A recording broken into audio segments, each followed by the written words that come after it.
Hi everyone, welcome back to my channel. నేను మీ సువర్ణ. అందరూ కూడా ఆషాఢ మాసం పనులన్నీ కంప్లీట్ చేసేసుకున్నారా? శ్రావణానికి వెల్కమ్ చెప్తున్నాం కదా. శ్రావణ మాసం చక్కగా ఎవరికి నచ్చిన రీతిలో వాళ్ళు శ్రావణ లక్ష్మికి చక్కగా పూజలు అవి చేసుకోండి. ఫస్ట్ శుక్రవారం రేపే కాబట్టి అందరూ కూడా చక్కగా మీకు తోచినట్లే మీరు తల్లిని వెల్కమ్ చేయండి, మహాలక్ష్మి తల్లిని.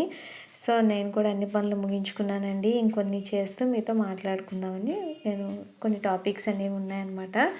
రియల్ లైఫ్ ఇన్సిడెంట్లేనండి. ఈరోజు ఈవినింగ్ ట్యూషన్లోకి రిషి వాళ్ళ మదర్ ఏమో, రిషి అని నా దగ్గర ఒక అబ్బాయి ఎల్కేజీ చదువుతున్నాడు, వాళ్ళ మదర్ ఏమో 2 ఐస్ క్రీమ్స్ వాళ్ళ అన్నయ్యకి వాడికి తీసుకొచ్చారు. వాళ్ళ అన్నయ్య ఇమ్యూనిటీ పవర్ బాగుంటుంది, వీడి ఇమ్యూనిటీ పవర్ తక్కువ అనమాట. ఎందువల్ల ఏమో కానీ అర్ధరాత్రి నుంచి వాడికి ఐస్ క్రీమ్ తిన్న తర్వాత అర్ధరాత్రి నుంచి మోషన్స్, వామిటింగ్స్ పట్టుకున్నాయి అనమాట. చాలా సిక్ అయిపోయాడు. సో మీ పిల్లలకు కూడా ఎప్పుడైనా ఐస్ క్రీమ్స్ కానీ చాక్లెట్స్ కానీ, ఇంక్లూడింగ్ చాక్లెట్స్ అండి, చాక్లెట్స్ కూడా చాలా చాలా డేంజరస్ అనమాట. అవి కూడా లోపల పురుగులు ఉండే సందర్భాలు అయితే పెద్ద పెద్ద బ్రాండెడ్ కంపెనీసే, అవి పేర్లు చెప్పకూడదు కాబట్టి నేను చెప్పట్లేదు అనమాట. ఆ బ్రాండెడ్ కంపెనీ తాలూకా చాక్లెట్ నేను ఒకసారి తీసుకునేటప్పుడు అది ఓపెన్ చేసి చూస్తే లోపల తెల్లటి పురుగులు ఉన్నాయన్నమాట. సో మీ పిల్లలు ఏదో మాట్లాడుతూ అది తినేయడం అది కాకుండా ఒకసారి చూసుకొని తినమని చెప్పండి. చాక్లెట్స్ అయితే, ఐస్ క్రీమ్స్ అయితే వాటి మీద మ్యానుఫ్యాక్చరింగ్ డేటు, ఎక్స్పైరీ డేటు చూసుకొని అప్పుడు మాత్రమే ఇవ్వండి. ఓకేనా? పిల్లలు సిక్క కాకుండా చూసుకోండి. నెక్స్ట్ వచ్చేసండి, శ్రావణ మాసంలో ఏంటి, మహాలక్ష్మి తల్లిని మనం బాగా పూజించుకుంటాము. ఎందుకంటే ఆ మాసం అంతా కూడా పూజలు, వ్రతాలు కదా. వ్రతం ఎలా చేసుకోవాలి అని కూడా చాలామందికి డౌట్స్ అవి ఉంటాయండి. చక్కగా చేసుకోండి, ఎటువంటి డౌట్స్ పెట్టుకోకండి. ఎందుకంటే పండితులు వాళ్ళే వీళ్ళే చేస్తారని కాదు, అందరూ చేసుకోవచ్చండి. చక్కగా కలసం కూడా పెట్టుకోవచ్చు, ప్రతి ఒక్కరు పెట్టుకోవచ్చు. దానికి కొన్ని నియమాలు అవి ఉంటాయి, అవి పాటించి చక్కగా ప్రతి ఒక్కరు పెట్టుకోవచ్చండి. కలసం అనేది అచ్చిరాదు అన్న పద్ధతి అయితే లేదండి. దాని తాలూకా ప్రొసీజర్ అంతా కూడా కనుక్కొని చేసుకుంటే ప్రతి ఒక్కరు కూడా కలసం పెట్టుకోవచ్చండి. ఎందుకంటే పూర్ణ కలసం అనేది ఏంటంటే నిండుదనానికి ప్రతీక. నెక్స్ట్ మనం పెద్ద పెద్ద సెలబ్రిటీస్ దేవస్థానాలకి వీటికి ఈ చెంబు చూసి ఇలాంటిది కొనకండి, నీళ్ళు దీంతోనే నానబెడుతున్నారు ఇవిడే ఇలాంటిదే కొంటారు అనుకోకండి. అది ఈరోజు అక్కడ ఉన్నదనమాట, దాంతో వాటర్ ఉంటే అది వాడుతున్నాను. చిన్న బుజ్జి చెంబు కదా, బాగుందా? ఓకే. అయితే సో సెలబ్రిటీస్ అందరూ కూడా ఏంటంటే వెళ్ళేటప్పుడు పూజారులు వాళ్ళు ఏంటంటే పూర్ణ కలసంతో వాళ్ళకి ఎదురేగి తీసుకొస్తూ ఉంటారనమాట. సో మనం కూడా మహాలక్ష్మీదేవిని మనం పూర్ణ కలసంతో స్వాగతిస్తున్నాం అని అర్థం అనమాట. కలసం పైన ఆమెని కూర్చోబెట్టడం అనమాట. సో ఎవరు కూడా ఎటువంటి అనుమానాలకి తావు లేకుండా చక్కగా కలసం పెట్టుకొని పూజ చేసుకోండి. అర్థమవుతుందా? నెక్స్ట్ ప్రసాదాలు ఇన్ని నెంబర్స్లో చేయాలి, అన్ని నెంబర్స్లో చేయాలి అని చెప్పేసి హడావిడి పడిపోకండి. చక్కగా మీరు ఎంత రుచికరంగా చక్కగా చేస్తారో అవే ఐటమ్స్ చక్కగా పెట్టండి. ఏ ప్రసాదమైనా స్వీకరిస్తుందండి. ఇంకా ఇదే పెట్టాలి అదే పెట్టాలి కాదండి. పరమాన్నము, పులిహోర, బూరెలు, గారెలు, ఇన్ని ఐటమ్స్ లేని వాళ్ళు పరమాన్నం ఒక్కటి పెట్టినా ఆ తల్లి స్వీకరిస్తుంది అనమాట. మీ స్తోమతను బట్టి మీరు ఎన్ని ప్రసాదాలు అనేవి చేసుకుంటారో, ఎంత చేయగలరో అదంతా ఉంటుంది అనమాట. వ్రతానికి ఇన్ని ఉండాలి. కొబ్బరి చెక్క, అరటిపళ్ళు ఎలాగో పెడతారు కదా, కొబ్బరికాయ కొట్టి. సో అది ఒక ప్రసాదం కింద. ఫ్రూట్స్ ఎన్ని అయితే అన్ని పెట్టండి, ఏవి దొరికితే అవి పెట్టండి. దానికి దేవుడు కోపగించుకుంటాడు, దేవత కోపగించుకుంటుంది అని ఎప్పుడు ఉండదండి. వాళ్ళు ఎప్పుడు మనకి బ్లెస్సింగ్స్ ఇస్తారు తప్పితే ఇలాగ నువ్వు అపచారం చేసావు, నేను నానగడ్డి కరిపిస్తానని ఎప్పుడు అనుకోరనమాట. నెక్స్ట్ శారీస్, కాసులు ఖచ్చితంగా కొని పెట్టాలని పీడించుకి తినకూడదు అనమాట. వాళ్ళు ప్రజెంట్గా ఉండి భర్తలు ఇస్తే తీసుకొని ఖర్చు పెట్టుకోవచ్చు. లేదు అంటే పాత కాసు ఉంటుంది కదా, నన్ను అడిగితే చాలామంది పాత వాళ్ళు వాడుతున్న బంగారం ఉంటుంది కదా, అది పెట్టేస్తూ ఉంటారనమాట. కొబ్బరికాయ కలసం మీద అమ్మవారిని ప్రతిష్ఠించిన తర్వాత ఎట్టి పరిస్థితుల్లో కూడా అలాంటిది చేయడం అనేది నా దృష్టిలో మంచిది కాదండి.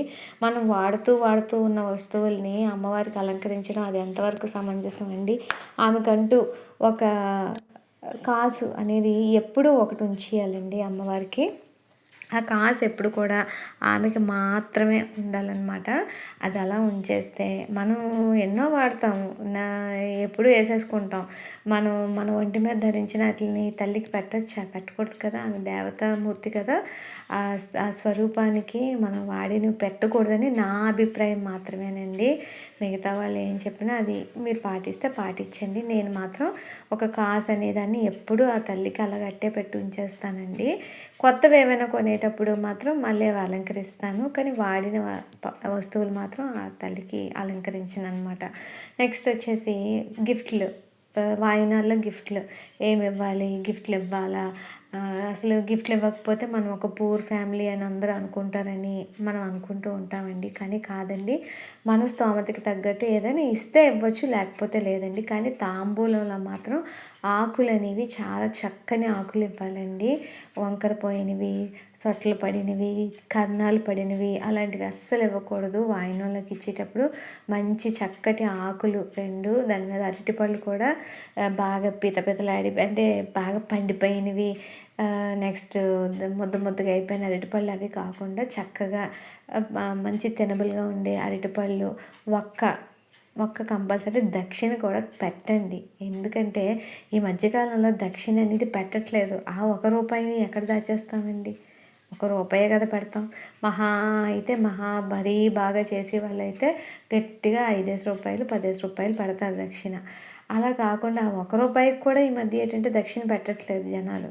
అది మాత్రం ఎప్పుడు చేయకండి. దక్షిణ లేని తాంబూలం అనేది ఎప్పుడూ పెట్టకండి. అది కాదు, అసలు పద్ధతే కాదు. దక్షిణ ఖచ్చితంగా ఉంటేనే మీరు ఇచ్చే వాయినానికి ఒక అర్థము పరమార్థం అనమాట.